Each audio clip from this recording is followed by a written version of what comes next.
Hello and welcome to this very short and possibly entirely pointless video, but I was just recommended by Google this article from the Financial Times, and the title of it caught my eye and I thought I should do a reaction to that or discuss it with you. Very much inspired by a lot of the videos that Elle from the channel Elliot Brooks does, where she reacts to articles or lists or things like that. So I will have Elle's channel linked down below, and I will also have this article linked down below, and it is called How a Super Reader Gets Through 52 Books a Year. And as someone who read 160 books last year, and I know I said previously it was 159, but I forgot one, so it is actually 160. I just found that title interesting, so I thought that I would read it with you. And the subheading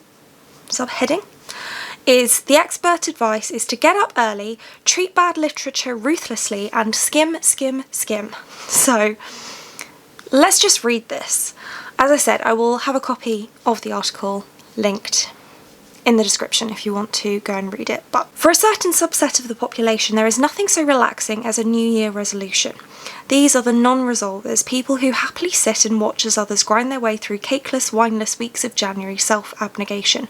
Normally I'm with these spectators, but this year I have been struck by an urge to self-improve in one particular area. In 2022, I would like to read more books, which is amazing. Everybody who loves to read loves to hear that people want to read more books, because we love it so much that we want other people to experience the same joy that we experience through reading tons of books. So I love to hear that. The realisation dawned last week when I came across a phenomenon that seems dazzling in a pandemic year of distraction. Lists compiled by people who managed to get through at least one book a week last year. So I read 160. So how many did 160 divided by 52.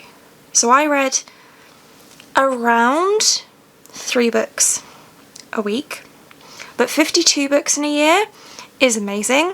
1 book in a year is amazing. I just find it funny that this person clearly hasn't fully experienced the book to net yet, and if they're just finding it, that is also really exciting, because I feel like readers want other readers or other people to join the reading community, and that is done both by reading books but also by finding the book to net. So this person is in for a treat. I have learnt loads, wrote Sunday Times data journalist Tom Culver of the year-long odyssey he took while meeting a New Year resolution to read 52 books in 2021. Some made him cry, others left him sleepless. Being a numbers person, he ranked them all in order of enjoyment.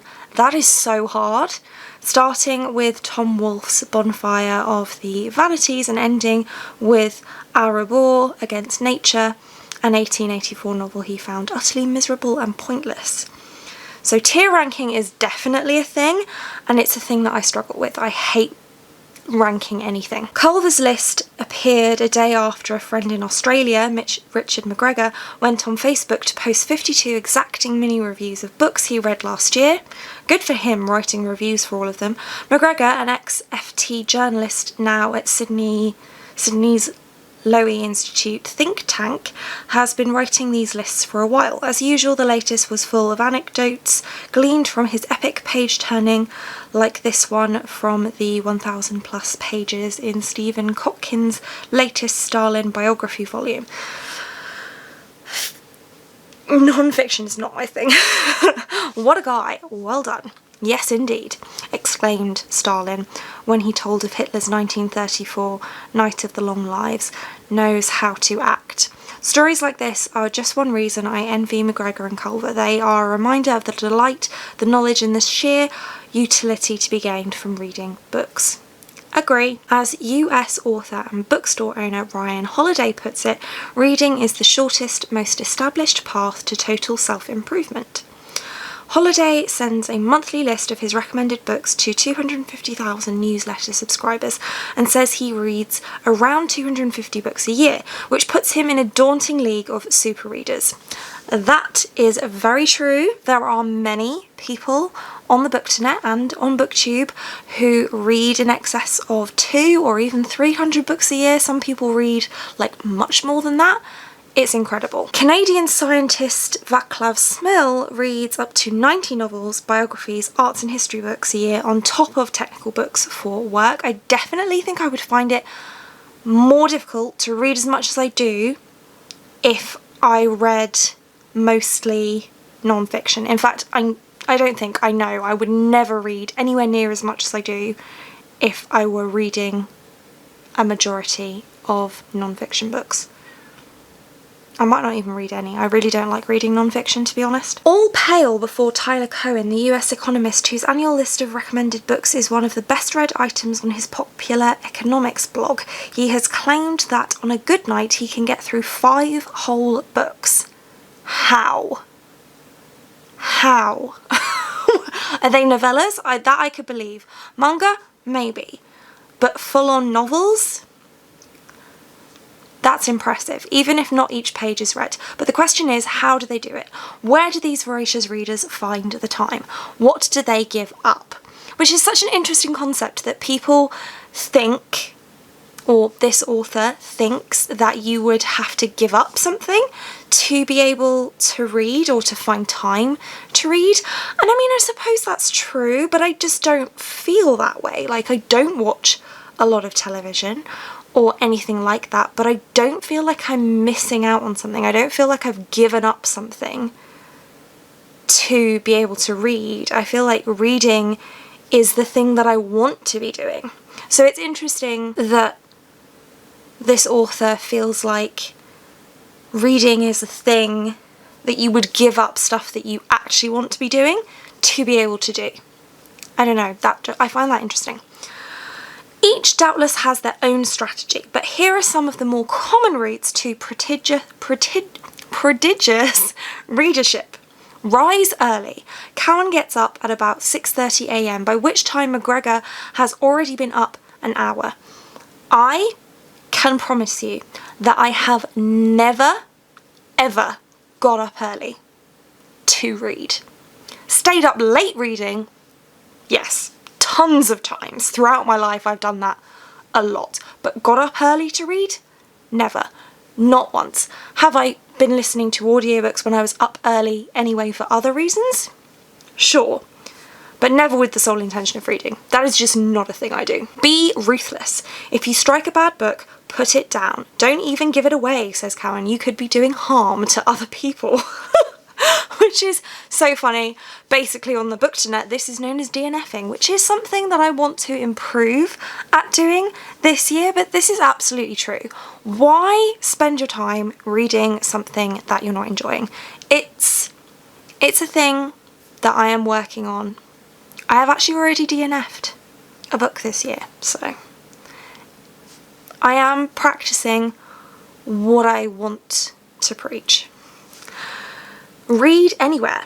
Big readers do it on the bus, the sofa, in bed, and while walking the dog via audiobooks. Yes, yes, yes. Audiobooks all the way. I read 150 of them last year. I'm going to be doing a video about this if I haven't already. If you have questions about audiobook reading, let me know. Happy to answer them. I consider myself to be an audiobook aficionado. So, any questions, let me know. Skim non-fiction. Fiction demands a close word-for-word reading, but it's more important to understand, not read, most non-fiction, says US author and consultant Peter Bregman. This can mostly be done by confining yourself to the table of contents, introduction, conclusion, and a few pages of each chapter. That is so interesting because if I read any book, but even a non-fiction book, that way, I wouldn't feel like I'd actually read the book.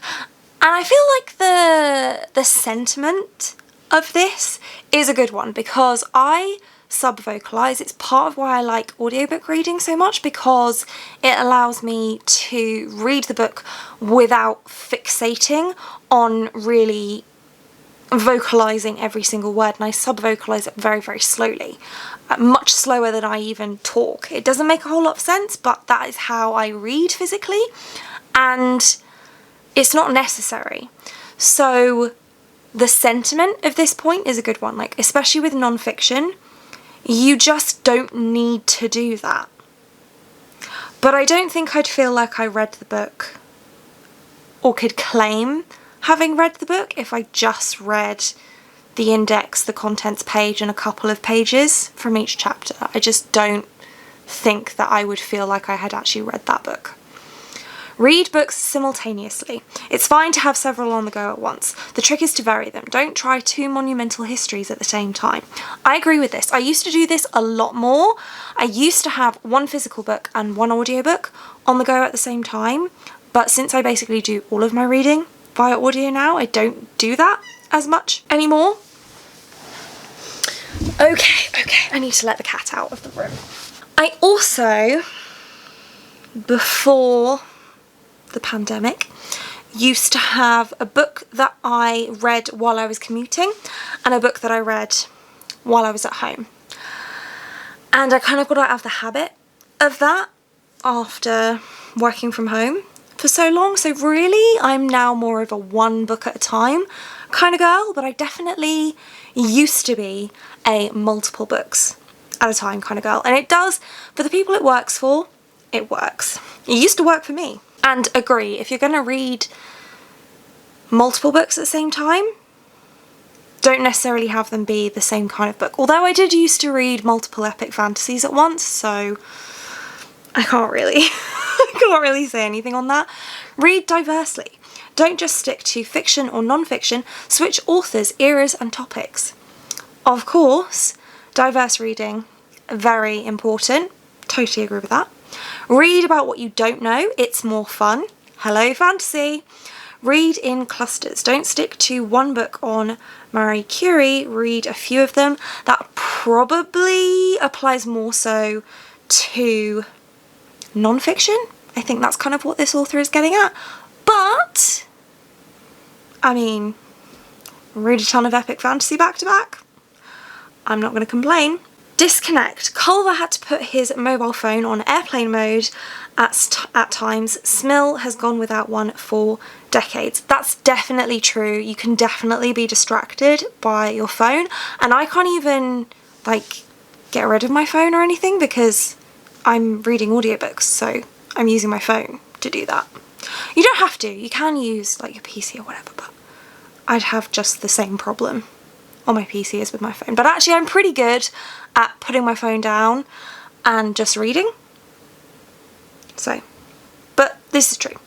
You can get apps to kind of stop you from using social media and things for periods of time if you want to kind of set time that you want to spend reading, then that is an option.